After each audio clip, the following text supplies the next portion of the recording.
Como introducción a nuestro texto, el día de hoy recordemos el final del capítulo 3, donde Pablo mostró a los Gálatas el propósito de la ley y sus efectos, mediante una ilustración usando analogías de cuál es la condición de un no creyente antes que viniese la fe. Él lo compara a estar en una cárcel como confinados y encerrados bajo la ley. Pablo, inspirado por el Espíritu Santo, enseñó a los Gálatas la función que hace la ley de ayo o tutor para llevarnos a Cristo. Y cómo una vez que estamos en Cristo, ya no estamos bajo condenación por no poder cumplir la ley a la perfección. Pablo mostró a los Gálatas cuál es la condición de todos los que dependen de las obras de la ley. Están bajo maldición, confinados. Versículo 3:10 del capítulo anterior. Y en contraste les mostró la condición que tenían ahora al creer en la obra de Cristo, hijos de Dios. Y si esto era verdad, entonces habían sido bautizados en Él, revestidos de Cristo. Versículo 27. En otras palabras, la justificación por la fe en la obra de Cristo los llevaba a estar en Cristo, ser uno en Cristo Jesús, sin importar su origen, judío ni griego, su condición social, esclavo ni libre, o su sexo, varón ni mujer, y como consecuencia ahora estar en Cristo. Ahora ciertamente ser linaje de Abraham y herederos según la promesa. El día de hoy veremos al apóstol inspirado por el Espíritu continuar el argumento básico del cristianismo. Hermanos, Dios sabe cuánto nos cuesta entender esto y lo fácil que nos desviamos. De que la salvación no se gana con méritos y obras humanas, sino única y exclusivamente por la gracia soberana de Dios que obra por medio de la fe. Pablo ha comparado la ley con un director de prisión y un guardián. Ahora compara la función preparatoria que hace la ley con la de un mayordomo y un tutor de un menor, para guiarlo al derecho reservado que tiene al crecer, al ser adulto, la recepción de la herencia. Pablo va a profundizar en la analogía del niño que se convierte en adulto y compara la posición y los privilegios de un niño con los de un siervo o esclavo, contrastando esta analogía con la vida de los hombres. Antes de la salvación, infantes y siervos representando la vida bajo la ley, y después de la salvación, adultos e hijos representando la vida en Cristo. Título del sermón: de niño esclavo a hijo heredero por medio de Cristo. Hoy veremos 3 puntos. Punto número 1, niños en esclavitud. Punto número 2, el cumplimiento del tiempo. Y punto número 3, hijos herederos por medio de Cristo. Punto número 1, niños en esclavitud. Versículo 1. Pero también digo, entre tanto que el heredero es niño, en nada difiere del esclavo, aunque es señor de todo. La palabra griega aquí para niño es nepios y hace referencia a un menor de edad que no habla y que no tiene madurez intelectual ni espiritual y por lo mismo no está preparado para responsabilidades y mucho menos privilegios de un adulto por su misma inmadurez. Es un niño, es decir, un infante, alguien carente de entendimiento.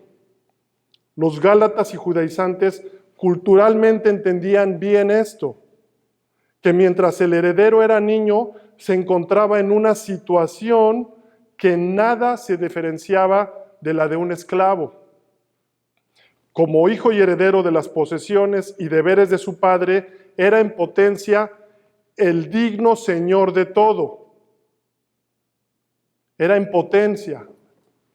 Estaba potencialmente para ser digno señor de todo lo que le pertenecía a su padre, pero solo era heredero por la ley y no en la realidad inmediata.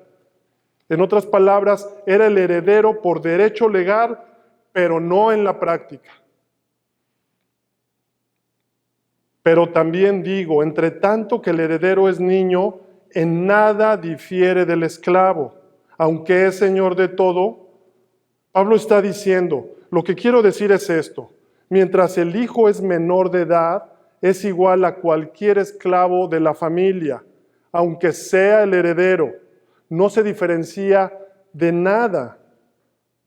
Vean el versículo 2, sino que está bajo tutores y curadores hasta el tiempo señalado por el Padre. Los tutores eran esclavos a los que se les confiaba el cuidado de los niños menores de edad que eran herederos. Y los curadores eran mayordomos que administraban las propiedades hasta que cumpliera la mayoría de edad y pudieran hacerlo por ellos mismos. Al igual que el ayo o tutor, los mayordomos tenían el control casi total sobre el menor. Y repito, en lo práctico el menor no se diferenciaba de un esclavo. Estaba sujeto al tutor o al mayordomo, al curador. Cuando era niño, mis padres tenían un preescolar en una casa antigua y literalmente era un castillo. Ya saben, tenía esculturas en la entrada, unos leones de concreto en las escaleras, uno de cada lado. Tenía sótanos, varias torres, como si fuera un castillo, ¿verdad? Mi padre había remodelado y decorado este castillo para volverlo una escuela, un jardín de niños. Y recuerdo que cada verano, cuando yo era menor, quizá alrededor de 8 o 9 años, mi padre me llevaba a trabajar al taller de mantenimiento que tenía la escuela en la parte trasera. Y lo que él hacía era dejarme como empleado bajo las órdenes de otro trabajador adulto de su confianza. Y al regresar, él esperaba que yo hubiera obedecido al trabajador porque él sabía que esto me haría madurar y crecer. Con el tiempo ahora reconozco que con el paso de los años fue ahí que aprendí a trabajar, bajo la enseñanza y el cuidado de estos empleados que hacían la labor de tutor para mi papá, ¿verdad? Y noten cómo dice, en nada difiere del esclavo, aunque es señor de todo. Es decir, no se diferencia del esclavo a pesar de ser el hijo del dueño de todo. Aunque era hijo del dueño, yo no gozaba de ningún privilegio. Mientras estaba bajo las órdenes del trabajador designado por mi padre. Al igual estos esclavos de confianza de la familia de los que habla Pablo, ellos se encargaban en la práctica de todo lo relacionado con la educación, el adiestramiento y el bienestar del niño.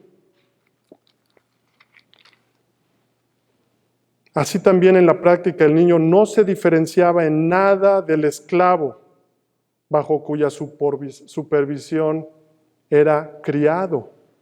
Así como el esclavo tenía amos, los niños de la familia tenían a los esclavos por amo.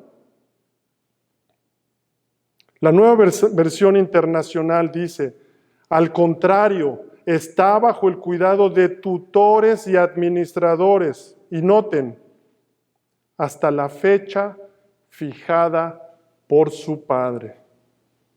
Pablo está usando esta analogía para que ellos la entiendan. En nuestros tiempos se ha creado una etapa intermedia entre niños y adultos. La llamamos adolescencia, ¿verdad? Pero en el mundo antiguo la división entre niños y adultos era mucho más marcada que en la actualidad. Y aunque había diferentes costumbres en la antigüedad, existía una edad predeterminada en la que un niño dejaba la infancia y pasaba a asumir los privilegios y las responsabilidades propias de la edad adulta.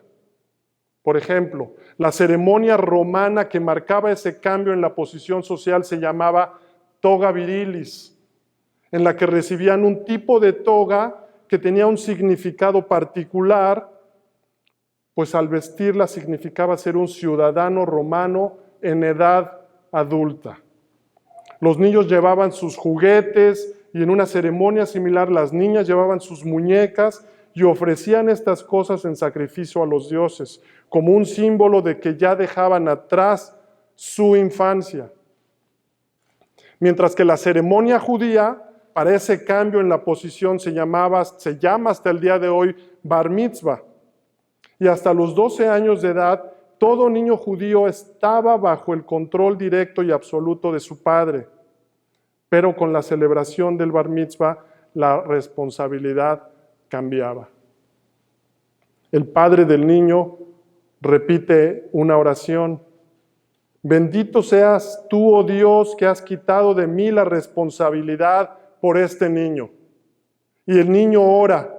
Oh Dios mío y Dios de mi Padre, en este día solemne y sagrado que marca mi paso de la niñez a la vida adulta, levanto mis ojos a ti con humildad y declaro con sinceridad y verdad que de ahora en adelante guardaré tus mandamientos y seré responsable por todas mis acciones delante de ti.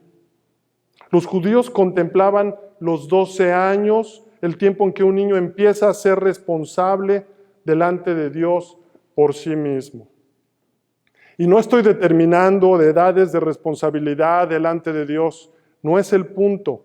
El padre tiene una responsabilidad y el hijo, mientras es menor o no creyente, está bajo tutores y curadores.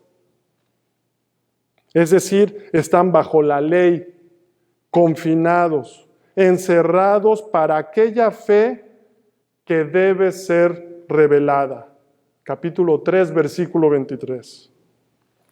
Hermanos, como aplicación práctica, recuerden, todos los hombres nacemos con la naturaleza caída y los niños y menores de edad no son la excepción, están bajo tutores y curadores, es decir, están bajo la ley, esclavos del pecado, hasta que les sea revelada esta fe. Como aplicación, ¿qué estamos haciendo al respecto? Recuerden, Pablo está haciendo una analogía en la vida de los hombres. Antes de la salvación, infantes y siervos representando la vida bajo la ley. Y después de la salvación, adultos e hijos representando la vida en Cristo. Y lo que Pablo está diciendo es esto: mientras el hijo es menor de edad, es igual a cualquier esclavo de la familia y depende de las personas que lo cuidan y le enseñan, esclavos, tutores o curadores o mayordomos, hasta el día en que su padre le entrega sus propiedades y responsabilidades y lo hace dueño de todo. ¿Estamos instruyendo a nuestros hijos? ¿Estamos haciendo uso de este tutor y curador que el Señor nos ha dado para guiarlos a Cristo? Como padres, ¿estamos haciendo esto? ¿Estamos conscientes del estado de nuestros hijos?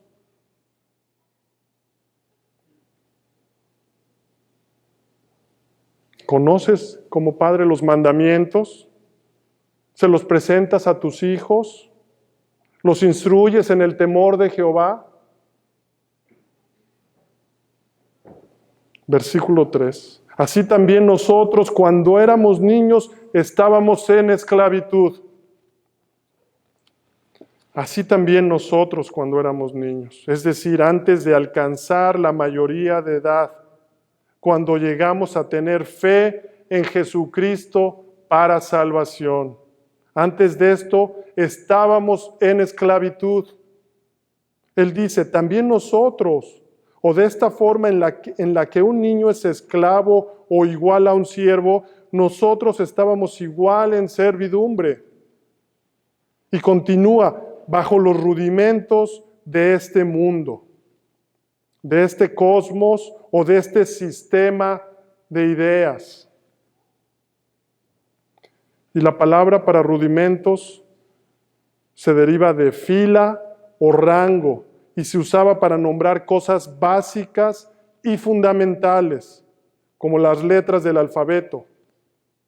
Pero si notamos el versículo 9 un poco más adelante, veremos que se refiere a elementos y rituales básicos de la religión humana. Noten, mas ahora conociendo a Dios, o más bien siendo conocidos por Dios, ¿cómo es que os volvéis de nuevo a los débiles y pobres rudimentos, a los cuales os queréis volver a esclavizar? Pablo está describiendo las religiones de judíos y gentiles como rudimentarias, porque son humanas y no pueden elevarse a la categoría divina. Él las llama débiles y pobres. Y es porque las religiones, tanto judía y gentil, solo se centraban en sistemas de obras fabricadas por hombres. En otras palabras, cualquier otra religión, aparte del cristianismo, son religiones de mérito humano. Y en el caso de los judíos se refiere a los ritos y observancias fatigosas o repetitivas a los que estaban atados, por lo que se les enseñaba y se les mantenía sujetos como niños a tutores y curadores. Estos ritos estaban llenos de leyes y ceremonias que debían de realizarse con minuciosidad para alcanzar la aceptación divina.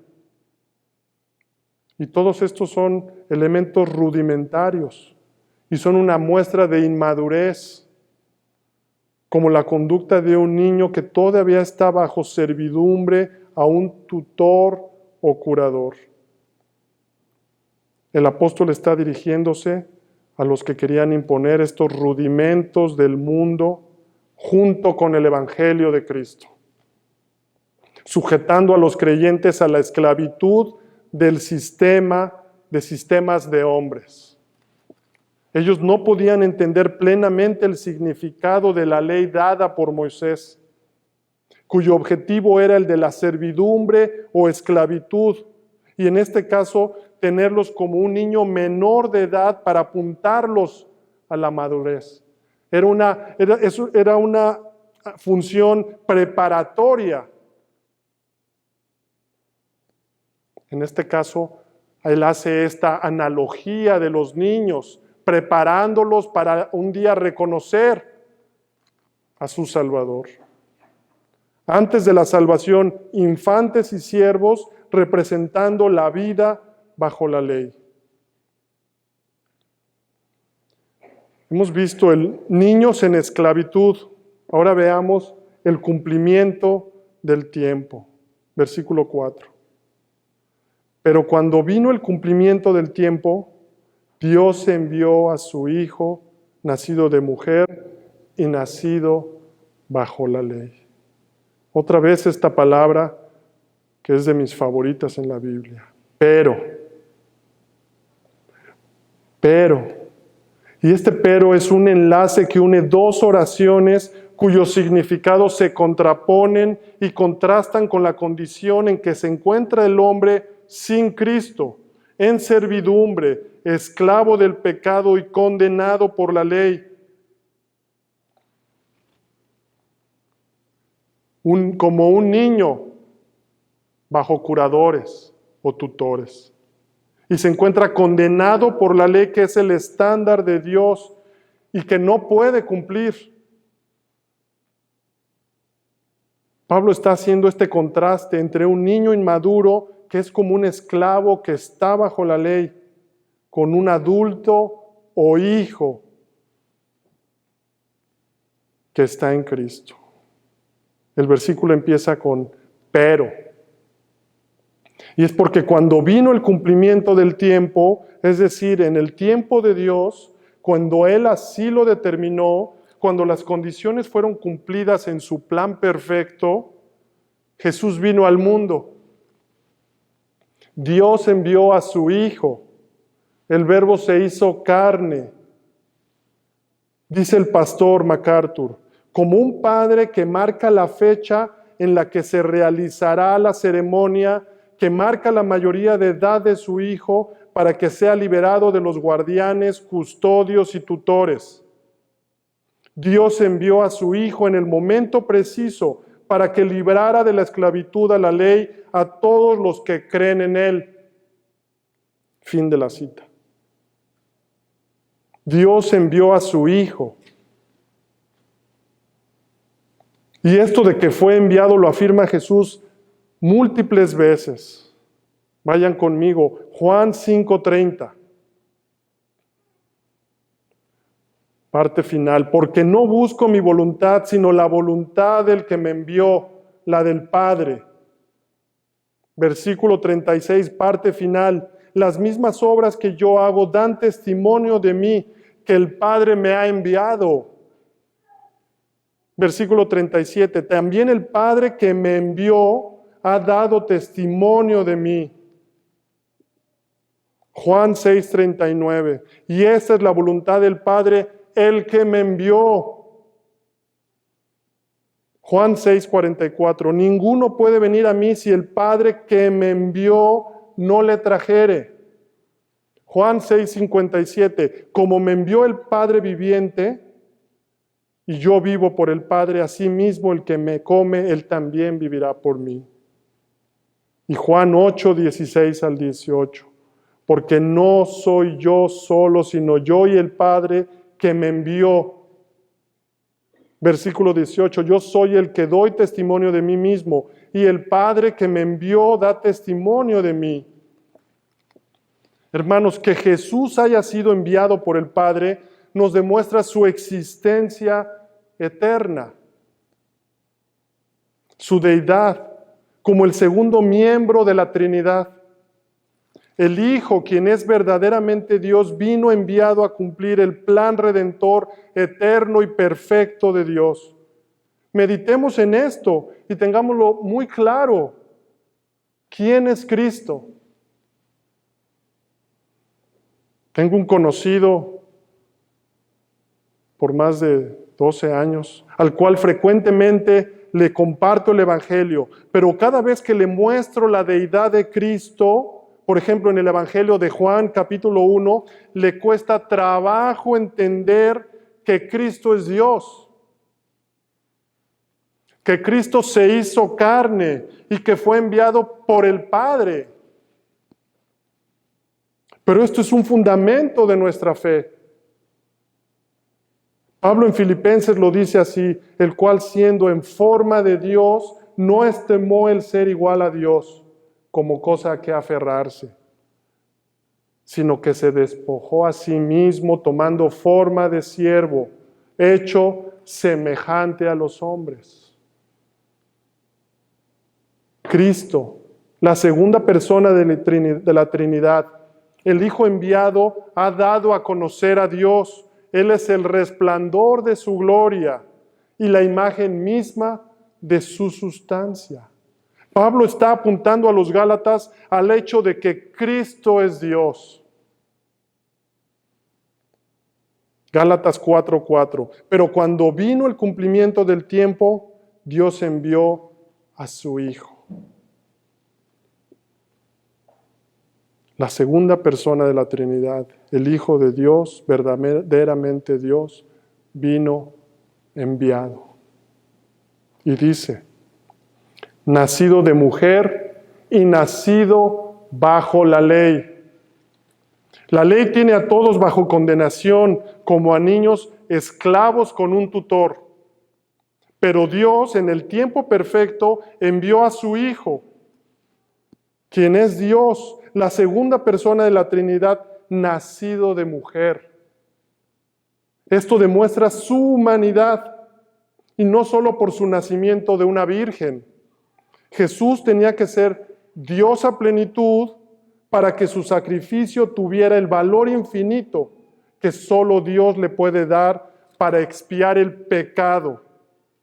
Y de la misma forma tenía que ser hombre a plenitud para que llevara sobre sus hombros el castigo por el pecado como sustituto del ser humano. Cristo tenía que nacer de mujer. Lucas 1:32. Este será grande y será llamado Hijo del Altísimo, y el Señor Dios le dará el trono de David su padre, y reinará sobre la casa de Jacob para siempre, y su reino no tendrá fin. Entonces María dijo al ángel: ¿cómo será esto? Pues no conozco varón. Respondiendo el ángel le dijo: el Espíritu Santo vendrá sobre ti, y el poder del Altísimo te cubrirá con su sombra, por lo cual también el santo ser que nacerá será llamado Hijo de Dios. Nacido de mujer no es una expresión que tenga el propósito exclusivo de recalcar la ausencia de un varón, sino que en este sentido se refiere a su completa humanidad. Él fue hombre a plenitud, nacido de mujer, como todos los mortales, pero sin dejar de ser plenamente Dios. De otro modo, no habría podido ser el Salvador del mundo. Tenía que ser plenamente Dios a fin de que su sacrificio tuviera el valor infinito que era necesario para expiar el pecado de toda la humanidad. Y tenía que ser plenamente hombre a fin de representar a toda la humanidad y recibir el castigo del pecado en su cuerpo, en lugar de toda la raza humana. El hombre fue el que pecó, el que estaba bajo la maldición, el que estaba condenado al infierno eterno ante el juicio de un Dios santo. Por lo tanto, Jesús no habría podido hacer sustitución perfecta por el hombre pecador en la cruz si no se hubiera hecho del todo semejante a los hombres. Lo cantábamos hace unos minutos. Sino que se despojó a sí mismo, tomando forma de siervo, hecho semejante a los hombres. Tenía que ser Dios para tener el poder de un Salvador, y tenía que ser hombre para ejercer la función de sustituto.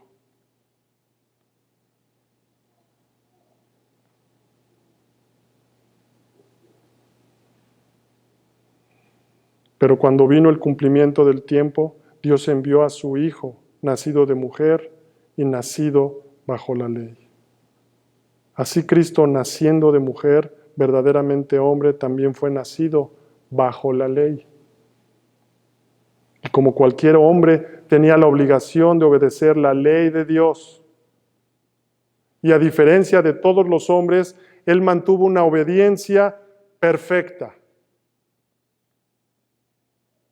Cosa que tú y yo no podemos hacer. Segunda de Corintios 5:21. Al que no conoció pecado, por nosotros lo hizo pecado, para que nosotros fuésemos hechos justicia de Dios en él. La naturaleza perfecta de Cristo, verdaderamente Dios, y su obediencia perfecta, libre de pecado, aun siendo verdaderamente hombre, lo hizo el sacrificio perfecto por los pecados al cumplir la justicia perfecta. Y esa justicia perfecta es la que se imputa, es la que se cuenta a los que creen en Él. Únicamente, no a los que quieren ganarse el favor divino por sus propias obras. Es por fe. Noten el versículo 5. Para que redimiese a los que estaban bajo la ley, Este plan perfecto de Dios tiene como objetivo redimir a los que están bajo la ley, es decir, justificar a los que como tú y yo hemos nacido bajo la ley con una naturaleza caída, pero que hemos reconocido a Cristo como nuestro Redentor. Al igual que los Gálatas, a los cuales les está hablando Pablo, necesitaban entender esto. Pablo les está diciendo, ya Cristo nos ha redimido, nos ha comprado, Él pagó por nuestros pecados, Él cumplió la ley que nosotros no podemos cumplir. Escuchen esto, tú y yo no podemos cumplir el estándar de Dios. Solo Cristo lo podía cumplir y podía satisfacer la demanda perfecta. Él cumplió el plan redentor. Jesús en la cruz dijo en Juan 19:30, al probar Jesús el vinagre dijo, todo se ha cumplido, consumado es. Y si en verdad nos hemos arrepentido, si hemos creído en la obra consumada de Cristo, entonces hemos sido recibidos en adopción como hijos. Versículo 5, para que redimiese a los que estaban bajo la ley, a fin de que recibiésemos la adopción de hijos. Y la adopción es un acto legal en el que una persona es incorporada a una familia, aun cuando la persona ha sido engendrada por otra persona. Una persona no regenerada, no arrepentida, es por naturaleza hijo de Satanás. Y la única forma en la que puede convertirse en hijo de Dios es por medio de un acto de adopción espiritual. Y esto sucede al creer en Cristo como tu Señor y Salvador. Pablo en Romanos 8:15 dice, pues no habéis recibido el espíritu de esclavitud para estar otra vez en temor, sino que habéis recibido el espíritu de adopción. Efesios 1:5, en amor habiéndonos predestinado para ser adoptados, hijos suyos por medio de Jesucristo. La adopción como hijos solo es por medio de Jesucristo.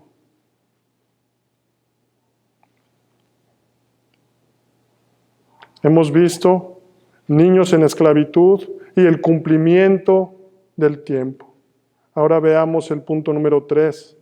Hijos herederos por medio de Cristo. Y por cuanto sois hijos, Dios envió a vuestros corazones el espíritu de su Hijo, el cual clama, Abba, Padre. Pablo ahora confirma, y si sois hijos, Dios te ha dado un nuevo corazón, te ha dado el espíritu de su Hijo. Y el Espíritu Santo confirma esto en los creyentes, que hemos sido adoptados como hijos. En otras palabras, la seguridad de la salvación es una obra de gracia del Espíritu Santo. Y aunque no alcancemos a entender cómo es que habita en los corazones de los creyentes, aún disfrutamos por el Evangelio de Cristo de estas ventajas. Y uno de los ministerios del Espíritu para beneficio de los hijos de Dios es equiparles con la confianza plena para clamar a Él, Abba, Padre. Él nos da esta confianza, Él nos equipa para acercarnos a Él confiados. El Espíritu confirma la verdad de las Escrituras. Pablo lo dice así a los creyentes de Roma. Porque todos los que son guiados por el Espíritu de Dios, estos son hijos de Dios. Pues no habéis recibido el espíritu de esclavitud para estar otra vez en temor, sino que habéis recibido el espíritu de adopción por el cual clamamos Abba, Padre. Y esta es una expresión de confianza e intimidad infantil con el Padre, con el Dios Todopoderoso, el autoexistente soberano. ¿Podemos entender esto, hermanos? Ser adoptados por el Todopoderoso, el soberano, el autoexistente, el eterno. Porque el Espíritu mismo da testimonio a nuestro espíritu de que somos hijos de Dios. Aunque por naturaleza hijos de ira y desobediencia, un creyente llega a ser por gracia hijos de Dios, adoptado en su familia por medio de Cristo y tiene esta intimidad con el Padre. ¿Te gozas de esa intimidad? ¿Pasas tiempo en intimidad con el Padre, hermano? ¿Alcanzamos a entender este privilegio de ser hijos adoptados y de poder clamarle con esta intimidad, Padre? ¿O lo ignoramos y no lo pensamos? Meditemos en esto, hermanos. Tenemos comunión con el Todopoderoso. Aprovechemos el tiempo, cada momento, para estar en esta intimidad que ha sido posible por medio de Jesucristo. Así que ya no eres esclavo, sino hijo, y si hijo, también heredero de Dios por medio de Cristo. Pablo ahora concluye, por lo tanto, si en verdad has creído, ya no eres un niño bajo esclavitud o tutores, ya no eres esclavo, sino ahora eres un hijo. Y si en verdad has creído, has sido adoptado en la familia y tienes los privilegios del hijo, porque estás en el Hijo, quien goza y tiene intimidad con el Padre. ¿Es esto una verdad en tu vida? ¿Te parece una poca herencia? Ser heredero de Dios por medio de Cristo. Buscas al Padre en intimidad, sabiendo que eres su hijo, porque estás en Cristo. Esa es una bendición que tenemos como herederos. Acercarte a Dios confiado, sabiendo que eres su hijo, que te escucha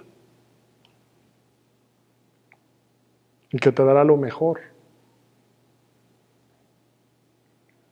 Porque ya no estás en rebelión contra Él, porque tus pecados han sido redimidos por Cristo. Y por otro lado, si aún no has creído,